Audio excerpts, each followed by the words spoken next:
there was another part of the story where I had this friend. I think it was like an old man or like a middle-aged man, and somehow he was at the place too. But we were outside now, and it was on the lawn, and in the back, and we came up with some idea for something to film, and he was sitting there, and we started dressing him up, and with this idea to film something, he was acting it out. And we were giving each other all these ideas, and he was dressed up kind of like this monster guy. He had this cape and this thing that went over his eyes, so he didn't look like his eyes were where they were, and we drew eyes like below his eyes, like on his lip or something. And then he had like a wig on, like a gray wig, and it looked pretty scary.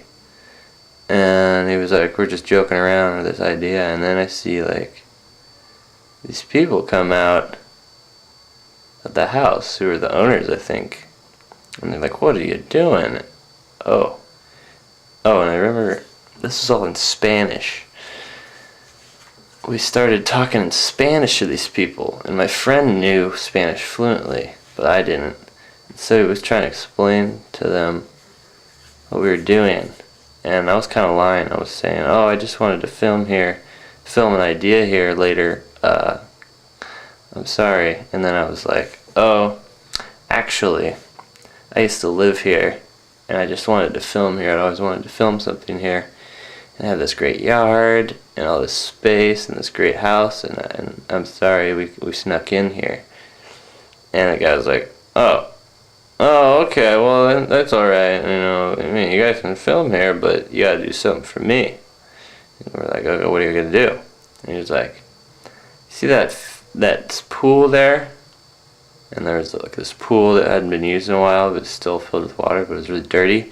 He was like, I want you to tile that pool, put tile on the inside, so I can swim in it again. And we're like, oh, okay. See, I gotcha. And like there was the pool had all this water in it, and we were looking at it, and there was like some fish in it too, some random fish that had gotten in, and started singing a song, and his wife was there, and I was like, I don't know, I was like, you can't remove the fish because they're on the endangered species list, and we're kind of singing and joking around with her, this lady, and she was like, yeah, that was basically it though.